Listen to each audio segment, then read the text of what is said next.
Skin was bronzed by wind and sun.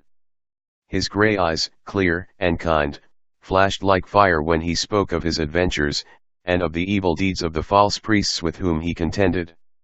What tales he had told that day!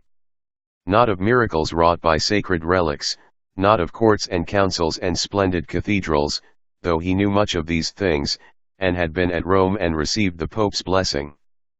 But today he had spoken of long journeyings by sea and land, of perils by fire and flood, of wolves and bears and fierce snowstorms and black nights in the lonely forest, of dark altars of heathen gods, and weird, bloody sacrifices, and narrow escapes from murderous bands of wandering savages. The little novices had gathered around him, and their faces had grown pale and their eyes bright as they listened with parted lips, entranced in admiration, twining their arms about one another's shoulders and holding closely together, half in fear, half in delight. The older nuns had turned from their tasks and paused, in passing by, to hear the pilgrim's story. Too well they knew the truth of what he spoke.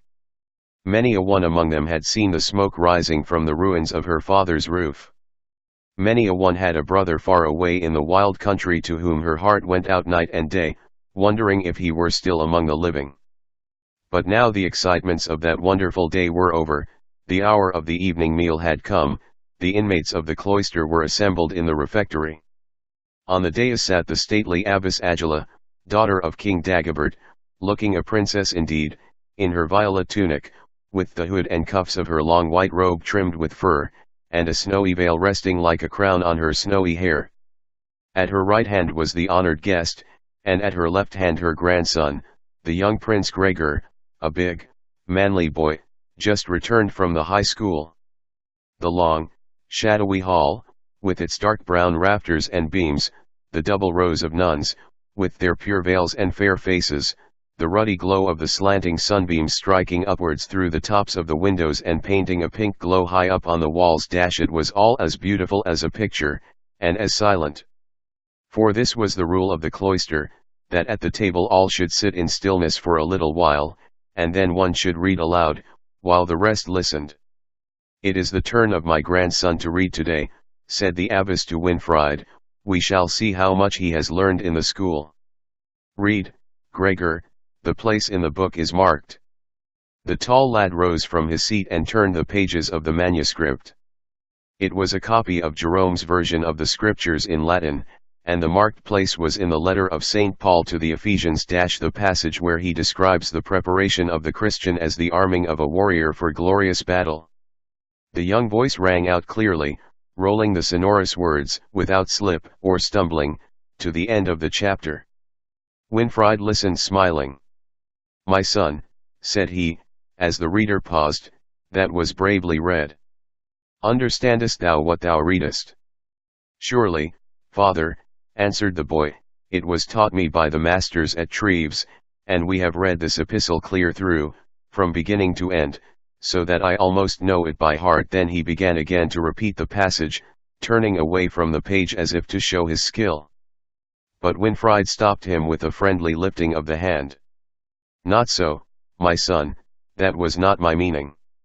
When we pray, we speak to God; when we read, it is God who speaks to us.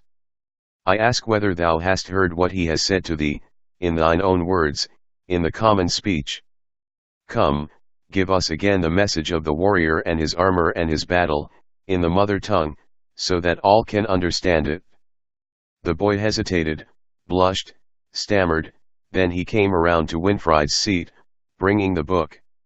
"Take the book, my father," he cried, "and read it for me. I cannot see the meaning plain, though I love the sound of the words. Religion I know, and the doctrines of our faith, and the life of priests and nuns in the cloister, for which my grandmother designs me, though it likes me little.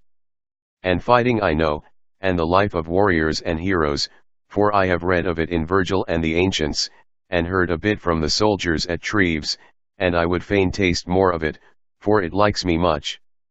But how the two lives fit together, or what need there is of armor for a clerk in holy orders, I can never see. Tell me the meaning, for if there is a man in all the world that knows it, I am sure it is none other than thou." So Winfried took the book and closed it, clasping the boy's hand with his own. "Let us first dismiss the others to their vespers," said he, "lest they should be weary."